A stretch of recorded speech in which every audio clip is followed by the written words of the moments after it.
Welcome friends, जरा सोच के देखिए कि 1940 से एक फाइटर पायलट अपने प्लेन के साथ हमारी आज की दुनिया में पहुंच जाए तो उसे ये दुनिया कितनी अलग लगेगी। तो कहानी की शुरुआत करते हैं हम मैरी और उसके सौतेले बेटे एलिजा के साथ, जो कि ओहायो शहर के जंगल में होते हुए एलिजा के बुआ के घर जा रहे थे। हाल ही में एलिजा के पिता की मौत हो गई थी, जिससे वे बेहद उदास रहता था। मैरियन ने बताया कि बुआ के शहर में एक सुंदर सा जू भी है, लेकिन एलिजा अपने पिता के बिना कहीं नहीं जाना चाहता था। तभी अचानक बातों बातों में मैरियन गाड़ी मोड़ना ही भूल गई और उसने अपने रिवर्स करके गाड़ी घुमाई तो अचानक जोरदार आवाज के साथ गाड़ी का शीशा चकनाचूर हो गया। उसी पल वर्ल्ड वॉर 2 का एक फाइटर प्लेन अचानक तेजी से उसके सर के पास से गुजरा और थोड़ी दूर जाकर क्रैश हो गया। वो दोनों फटाफट बाहर आए और मैरियन ने पुलिस को फोन लगाया। तभी एलाइजा ने देखा कि कॉकपिट में कोई इंसान नहीं था, तो मैरियन ने किसी तरह उस आदमी को बाहर निकाला। उसका नाम था थियोडोर कोल और वो कंट्रोल पैनल पर लगी तस्वीर को लेकर ही बाहर निकला। ये असल में वर्ल्ड वॉर 2 का एक फाइटर पायलट था, जो ना जाने कैसे समय में आगे आकर 21वीं सदी में आ पहुंचा। जल्दी वो जलते हुए प्लेन से दूर आ गया और कॉल ने मैरियन का शुक्रिया अदा किया। कोल ने बताया कि वो एक फाइटर पायलट है और उनसे पूछने लगा कि वो बर्मा में क्या कर रहे हैं। तब एलाइजा ने कहा, क्या तू साले पैक लगा के प्लेन उड़ा रहा था क्या?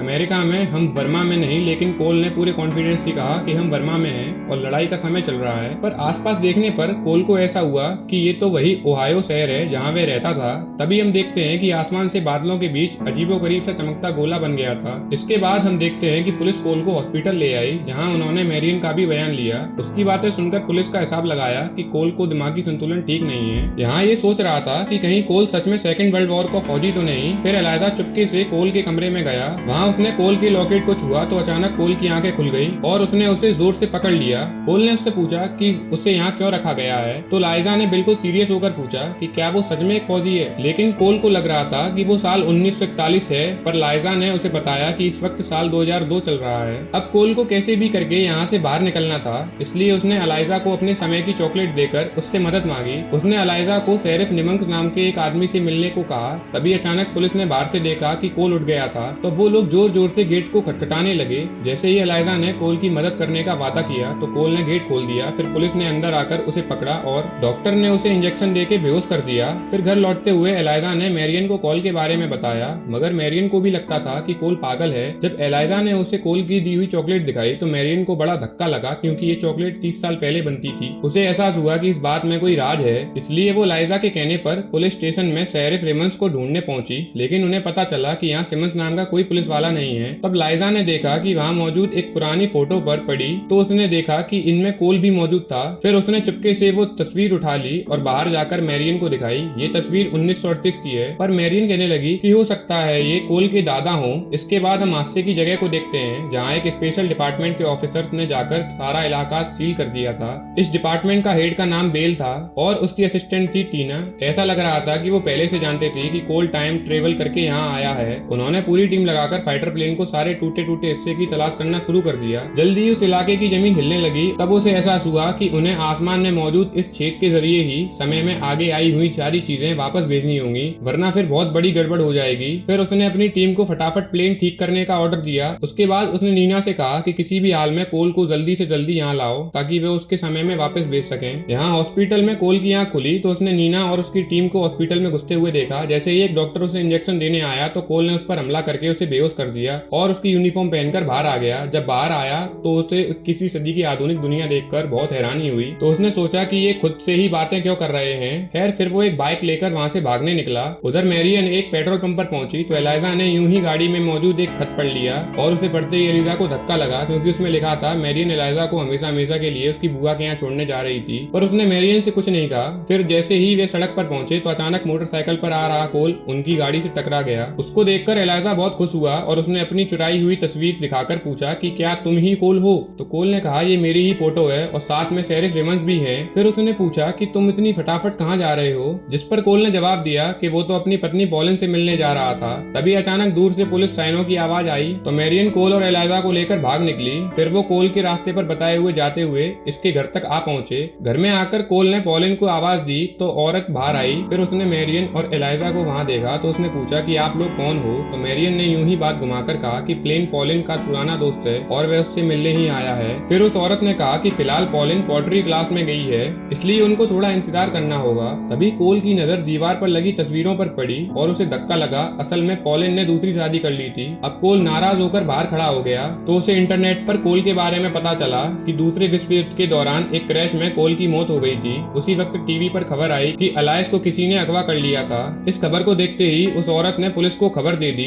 इधर कोल ने पीछे के गेट से भागने की सोची, पर वहाँ भी फौजी पहुंच चुके थे। तभी बाहर से लाउड स्पीकर पर ऑफिसर बोलने की आवाज आ रही थी, जिसके बाद कोल ने हाथ खड़े कर दिए। जब वे बाहर आया तो बेल और नीना ने उसके करीब आकर कहा वो उसे कोई नुकसान नहीं पहुंचाना चाहते, बल्कि वो तो उसे उसके असली समय में वापस भेजना चाहते हैं। तभी अचानक जमीन फिर से हिलने लगी और नीना ने कहा कि ये सब कोल के टाइम ट्रेवल करके गलत समय में आने की वजह से हो रहा है। ऑफिसर बेल ने कहा कि वो गलती से भविष्य में आ गया है और उसे जल्द ही वापस जाना होगा, वरना बहुत बुरा हो जाएगा। लेकिन उसी वक्त एलाइजा ने बाहर आकर कोल को बताया कि 1941 में क्रैश के समय उसकी मौत हो गई थी और जैसे ही वो अपने समय में वापस लौटेगा उसकी मौत पर ही मौत हो जाएगी। इसलिए वो उसी वक्त कोल के साथ गाड़ी में भाग निकला। जल्द ही पुलिस भी उनके पीछे लग गई, लेकिन कोल इस शहर के पुराने रास्ते जानता था, इसलिए वो एक सुनसान जंगली इलाके में आ पहुंचा। अचानक गाड़ी का टायर पंचर हो गया और वो दोनों पैदल ही आगे निकल पड़े। फिर वो एक नदी के किनारे पहुंचे तो कोल ने उन्हें बताया कि वर्ल्ड वॉर में जाने से पहले उसने और पॉलिन ने आखिरी बार यही डांस किया था। उसने पॉलिन को अपने प्यार की निशानी के तौर पर एक लॉकेट दिया था। फिर उसने एलाइजा से अपनी मौत का पूरा सच पूछा तो एलाइजा ने बताया कि वे क्रैश के बाद दुश्मन की कैद में मर गया था। ये सुनकर कोल को लगा कि उसके यहाँ होने से बहुत गड़बड़ हो रही है, इसलिए चाहे जो भी हो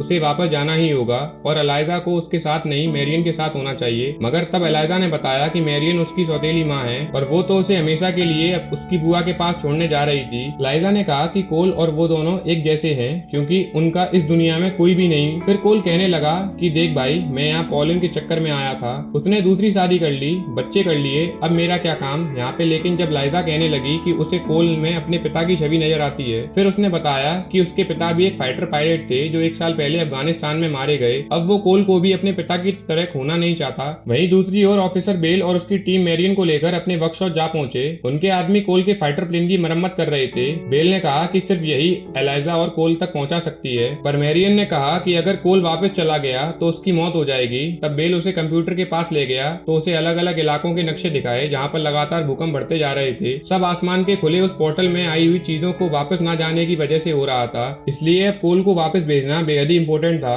वरना 10 किलोमीटर के दायरे में सभी लोग मारे जाएंगे। ये सुनकर मरियन को मामले की गंभीरता समझ आई और वह मदद के लिए तैयार हो गई। फिर बेल, नीना और मैरियन ने मिलकर एलाइजा और कोल को ढूंढने निकले। तब मैरियन ने उसे पोर्टल के बारे में पूछा तो नीना ने बताया कि वो छेद पूरा 11 घंटे तक खुला रहता है, अब उसके बंद होने में कुछ ही समय बाकी है। इधर कोल और एलाइजा पुलिस सायरों से बचते हुए शहर आ पहुंचे थे। जल्दी हेलीकॉप्टर ने उन्हें ढूंढ निकाला और पुलिस ने चारों ओर उन्हें घेर लिया। तभी बेल, नीना और मैरियन भी वहां पहुंचे। अब मैरियन ने पहले खुद जाकर कोल से बात करने की इजाजत मांगी। बेल मान गया और मैरियन ने कोल के पास जाकर कहा कि उसे पोर्टल बंद होने से पहले अपने समय में वापस जाना होगा, वरना इस इलाके के 10 किलोमीटर के दायरे में सभी लोग मारे जाएंगे। एलाइजा को लगा कि वो कोल को बेवकूफ बना रही है, पर मैरियन ने उसे बाहों में लेकर समझाया कि यही सच है। बाद में कोल लौटने को राजी हो गया, पर जाने से पहले वे आखिरी बार पॉलिन से मिलना चाहता था। तब वे सभी पॉलिन के घर पहुंचे और बेल ने कोल को 5 मिनट का समय दिया। जब कोल अंदर गया तो पॉलिन टेबल पर बैठी किताब पढ़ रही थी। कोल को देखकर उसकी आंखें चमक उठी और कोल ने उसके पास जाकर माफी मांगी क्योंकि वो पॉलिन को बिना अलविदा कहे ही युद्ध में चला गया। कोल ने कहा कि मैं जानता हूँ तुम तो मुझे भूल चुकी हो, लेकिन मैं अभी भी तुम्ही से प्यार करता हूँ। अब कोल के लौटने का वक्त हो चुका था, पर जाने से पहले पॉलिन ने उसे अपना लॉकेट दिखाया जिसमें कोल की फोटो आज तक मौजूद थी। ये देखकर कोल की आंखें भर आईं और उसने पॉलिन को एक आखिरी बार डांस करने के लिए पूछा। फिर उन दोनों ने एक दूसरे की बाहों में डांस किया और बेल कोल को लेने आ गया। कोल वापस आया तो एलाइजा और मैरियन उसका इंतजार कर रहे थे। उसका फाइटर प्लेन उड़ने के लिए तैयार भी था। तभी एलाइजा ने कोल को जोर से गले लगा लिया। इसके बाद कोल ने मैरियन को अकेले में जाकर कहा कि एलाइजा खुद को बहुत अकेला महसूस करती है, इसलिए उसके बुआ के घर ना बेचकर अपने साथ रखना चाहिए। तब मैरियन ने एलाइजा को देखा और उसे अपने पति का चेहरा दिखाई दिया। कोल ने कहा कि शायद उसके यहाँ आने की यही मकसद था, जिसके बाद मैरियन ने वादा किया कि वो लाइसा को अपने से कभी दूर नहीं करेगी। अब जाने का वक्त हो गया था, पर अचानक कोल को याद आया कि उसने तो अपनी चॉकलेट एलाइजा को दी थी। लाइजा से चॉकलेट मांगी तो उसने कहा कि वो तो चॉकलेट खा गया। खैर, कोल ने कहा कि इसमें शायद कोई फर्क नहीं पड़ेगा। अब कोल सबको अलविदा कहकर जैसे ही कोल जहाज समेत उसके अंदर घुसा तो पोर्टल अपने आप ही बंद हो गया और फिर मैरियन ने एलाइजा को गले लगा लिया।